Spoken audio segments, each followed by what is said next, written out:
Hello guys, എന്തൊക്കെയുണ്ട് വിശേഷം? സുഖമാണോ? ഇതെൻ്റെ ആദ്യത്തെ ലോങ് വീഡിയോ ആണ് കേട്ടോ. അപ്പോൾ നമുക്കിന്ന് കുറച്ച് മീൻ വിശേഷങ്ങൾ പറയാം. ഇതിൻ്റെ ഒരു ഷോർട്സ് ഞാൻ അപ്ലോഡ് ചെയ്തിട്ടുണ്ട്. അപ്പം നമുക്ക് കുറച്ച് ഒരു 1/2 കിലോയോളം മത്തിയും 1 കിലോയോളം ചൂടയും കിട്ടിയിട്ടുണ്ടായിരുന്നേ. അപ്പോൾ അതൊക്കെ ഒന്ന് വെട്ടി കണ്ടിച്ച് വന്നപ്പോഴത്തേക്കും നല്ല പരുവായി. കാരണം ചൂട വെട്ടാനുള്ള ബുദ്ധിമുട്ട് നിങ്ങൾക്ക് അറിയാമല്ലോ അല്ലേ.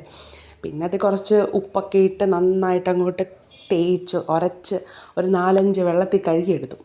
എന്നിട്ട് നമുക്ക് ഈ മത്തിയൊക്കെ അങ്ങോട്ട് മാറ്റി വെക്കാം. എന്തിനാണെന്നറിയോ? മത്തി മുളകിട്ട് വറ്റിച്ചത് വെക്കാൻ വേണ്ടിയിട്ട്. അതാണ് ഞാൻ ഷോർട്സിൽ അപ്ലോഡ് ചെയ്തിരിക്കുന്നത്. കൂട്ടത്തിൽ കുറച്ച് മീൻമുട്ട കിട്ടിയിട്ടുണ്ട്. നമ്മുടെ ഇവിടെ പരിഞ്ഞിലെന്ന് പറയും. അപ്പോൾ നമുക്കിനിയും കുറച്ച് ചൂടയും 2-3 മത്തിയും കൂടിയൊക്കെ വറക്കാനുള്ള ഒരു പരിപാടി നോക്കാം. അപ്പോൾ അതിനായിട്ട് നമുക്ക് കുറച്ച് ഉപ്പ് അങ്ങോട്ടിട്ട് ഒരു 1/4 ടേബിൾ സ്പൂൺ മഞ്ഞൾപ്പൊടിയും 2 ടേബിൾ സ്പൂൺ മുളക് പൊടിയും ഇട്ട് കുറച്ച് നാരങ്ങാ നീരും പിഴിഞ്ഞൊഴിച്ച് നന്നായിട്ട് അങ്ങോട്ട് ഈ മീനൊക്കെ അതിനകത്തോട്ട് അങ്ങോട്ട് ഇട്ടിട്ട് നന്നായിട്ട് തേച്ച് പുരട്ടി വെക്കണം. വേണമെന്നുള്ളവർക്ക് കുറച്ച് ഇഞ്ചിയും വെളുത്തുള്ളിയും ഒക്കെ കൂടി അരച്ച് ചേർക്കാം. നമ്മുടെ ജിഞ്ചർ ഗാർലിക് പേസ്റ്റ് അത് വേണമെങ്കിൽ ചേർക്കാം. അത് കുറച്ചും കൂടി ടേസ്റ്റാണ്. പിന്നെ ഇവിടെ ഞാനിപ്പം കുറച്ച് സിമ്പിളായിട്ട് വെക്കാമെന്നാണ് ഓർത്ത്. ഇങ്ങനെ വെച്ചാലും ടേസ്റ്റ് തന്നെ കേട്ടോ. ഇത് നല്ല വെളിച്ചെണ്ണയിൽ ഇങ്ങോട്ട് വറുത്ത് വരുമ്പം നല്ല മണവും നല്ല രുചിയാണ് ഇതിന്.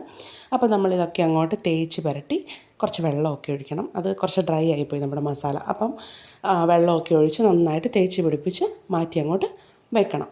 നമ്മൾ വറുക്കാനായിട്ട് എപ്പം മസാല തേച്ച് വെച്ചാലും കുറച്ച് നേരം അതൊന്ന് റെസ്റ്റ് ചെയ്യാൻ ഫ്രിഡ്ജിലോട്ടോ ഒരു 10-15 മിനിറ്റെങ്കിലും മിനിമം ഒന്ന് വെച്ചിരിക്കണം. എന്നാലേ അതിൻ്റെ ടേസ്റ്റ് വരുള്ളൂ കേട്ടോ.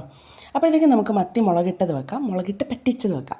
അപ്പോൾ അതിനായിട്ട് ചട്ടി അടുപ്പത്തേക്ക് വെച്ച് നല്ല ശുദ്ധമായ വെളിച്ചെണ്ണയാണ്, നമ്മൾ തന്നെ ആട്ടിയെടുത്ത വെളിച്ചെണ്ണയാണ്. അപ്പോൾ ആ വെളിച്ചെണ്ണ അങ്ങോട്ട് ഒഴിച്ച് ഉലുവ ഇട്ട് പൊട്ടിച്ച് ഇഞ്ചിയും വെളുത്തുള്ളിയും ചേർത്ത് നന്നായിട്ട് ഇളക്കി അതൊരു ലൈറ്റായിട്ടൊന്ന് മൂത്ത് വരുമ്പോഴത്തേക്കും, ഒരുപാട് മൂക്കേണ്ട ആവശ്യമില്ല കേട്ടോ. അപ്പോൾ ഒന്ന് മൂത്ത് വരുമ്പോഴത്തേക്കും നമുക്കൊരു 1/4 ടേബിൾ സ്പൂൺ മഞ്ഞൾപ്പൊടി ഇട്ട് ഒരു 2-2.5 ടേബിൾ സ്പൂണോളം മുളക് പൊടിയും ചേർത്ത് നന്നായിട്ട് നമുക്കൊന്ന് പച്ചമണം മാറുന്നിടം വരെ ഒന്ന് ഇളക്കി കൊടുക്കാം. അപ്പോൾ ഞാൻ അതിനകത്ത് മല്ലിപ്പൊടി ചേർത്തിട്ടില്ല, മല്ലിപ്പൊടി ചേർക്കേണ്ട ഒരു ആവശ്യം ഇതിനകത്തില്ല കേട്ടോ.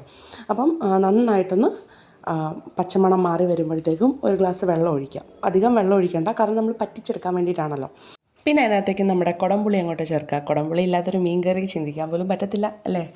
അപ്പോൾ ഇത് നന്നായിട്ട് ഇളക്കി നന്നായിട്ടൊന്ന് വെട്ടി തിളപ്പിച്ചെടുക്കണം. എന്നിട്ട് നമുക്ക് നമ്മുടെ സ്റ്റാർ ഓഫ് ദ ഡിഷ്, നമ്മുടെ മത്തി അങ്ങോട്ട് ചേർത്ത് കൊടുക്കാം. നന്നായിട്ട് വെട്ടിത്തിളച്ച കറിയിലേക്ക് വേണം നമ്മൾ ചേർത്ത് കൊടുക്കാൻ വേണ്ടിയിട്ട് കേട്ടോ. അപ്പോൾ നന്നായിട്ട് അങ്ങോട്ട് ഇളക്കി, മീൻ ഉടഞ്ഞു പോകാനൊന്നും പാടില്ല, നന്നായിട്ടൊന്ന് ഇളക്കിയെടുക്കുക. പിന്നെ നമ്മൾ പറക്കി കളയുമെങ്കിലും മീൻ കറിയിൽ നമുക്ക് ഒഴിച്ചുകൂടാൻ പറ്റാത്ത മറ്റൊരു ആളാണ് കറിവേപ്പില. അപ്പോൾ കറിവേപ്പില അങ്ങോട്ട് ഇട്ട് അടച്ചങ്ങോട്ട് മാറ്റി വെച്ചേക്കാം. ഇപ്പുറത്തെ അടുപ്പത്തോട്ട് നമുക്ക് പാൻ വെച്ച് വെളിച്ചെണ്ണ ഒഴിച്ച് കറിവേപ്പിലയിട്ട് നമ്മൾ റെസ്റ്റ് ചെയ്യാൻ വേണ്ടി മാറ്റി വെച്ചിരുന്ന മീനില്ലേ, അത് ഓരോന്നോരോന്നായിട്ട് പറക്കിയിട്ട് പാൻ നിറച്ച് മീനായി അല്ലേ. അപ്പോൾ അതങ്ങോട്ട് മൂക്കട്ടെ. പിന്നെ ഇപ്പുറത്ത് നമുക്ക് നോക്കാം നമ്മുടെ മീൻ പറ്റിച്ചതുണ്ടായിരുന്നു. എന്തൊരു മണമായിരുന്നെന്നറിയോ ഇത് തുറന്നപ്പം.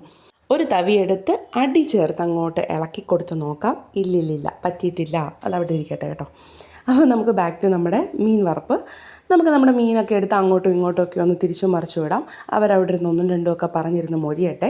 പിന്നെ നമുക്ക് നമ്മുടെ മീൻ പറ്റിക്കലിലേക്ക് തിരിച്ചു വരാം. അപ്പോൾ ഞാനൊരു തുണിയൊക്കെ എടുത്തിട്ട് അങ്ങോട്ട് ചുറ്റിക്കാനൊക്കെ നോക്കി. പക്ഷേ മീൻ കറി അല്ലല്ലോ ഇത്, മീൻ പറ്റിച്ചതല്ലേ, ചുറ്റത്തില്ലല്ലോ. അപ്പോൾ അതിൻ്റെ അർത്ഥം നമ്മുടെ മീൻ മുളകിട്ട് പറ്റിച്ചത് സെറ്റായി എന്നാണ്. അപ്പം അത് ഓക്കെ. ഇനി നമുക്ക് നമ്മുടെ മീൻ നമ്മുടെ പരിഞ്ഞിൽ കിട്ടിയില്ലായിരുന്നോ, മത്തിയുടെ പരിഞ്ഞിൽ.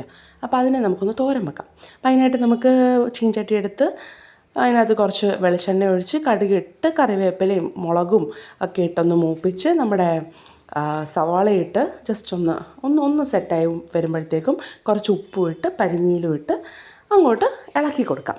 ഇത് നന്നായിട്ട് ഇളക്കി അതിൻ്റെ ഒരു വെള്ളത്തിൻ്റെ മയമൊക്കെ ഒന്ന് മാറി കഴിയുമ്പോഴത്തേക്കും നമുക്ക് ഒരു മുട്ട ചേർത്ത് കൊടുക്കാം. നമുക്ക് ഒരു മുട്ട ചേർത്താൽ മതി, കാരണം മുട്ടയുടെ എണ്ണം കൂടുന്തോറും അതൊരു മുട്ട തോരനായിട്ട് മാറും. നമ്മുടെ മീൻ മുട്ട തോരൻ അല്ലാതായിട്ടും വരും കേട്ടോ. അതുകൊണ്ട് നമുക്ക് മുട്ട ഒരെണ്ണം മതി. അപ്പോൾ മുട്ടയിട്ട് നന്നായിട്ടൊന്ന് ചിക്കി തോർത്തി എടുക്കണം. ഇനിയാണ് നമ്മുടെ തോരൻ്റെ അവിഭാജ്യ ഘടകമായ തേങ്ങ ചിരകിയത് ചേർക്കേണ്ടത്. അപ്പം ഒരു പിടി തേങ്ങ ചിരകിയത് നമുക്ക് അങ്ങോട്ട് ചേർത്ത് കൊടുക്കാം. അപ്പോൾ അതും ഇട്ട് നന്നായിട്ടൊന്ന് ഇളക്കിയെടുത്ത് വരുമ്പോഴത്തേക്കും ഇത് സെറ്റാവും കേട്ടോ. ഇതിനകത്തേക്ക് വേണമെങ്കിൽ കുരുമുളക് പൊടി, മുളക് പൊടി അതൊക്കെ വേണമെങ്കിൽ ചേർക്കാം. പക്ഷേ ഞാനിതൊന്നും ചേർത്ത് കൊടുക്കുന്നില്ല, അല്ലാതെ തന്നെ ഇതിന് അപാര ടേസ്റ്റാണ് കേട്ടോ. അപ്പോൾ ഇത് സെറ്റായിട്ടുണ്ട്. നമുക്ക് ചോറ് കഴിക്കാം. ഞാൻ കുറച്ച് മത്തങ്ങാക്കറി വെച്ചിട്ടുണ്ടായിരുന്നു. അപ്പോൾ മത്തങ്ങാക്കറിയും ചോറും ഈ മീൻ തോരനും മീൻ പറ്റിച്ചതും പിന്നെ നമ്മുടെ മീൻ വറുത്തതും എല്ലാം കൂടെ കൂട്ടി കഴിക്കാൻ ഭയങ്കര ടേസ്റ്റായിരുന്നു. അപ്പോൾ ശരി.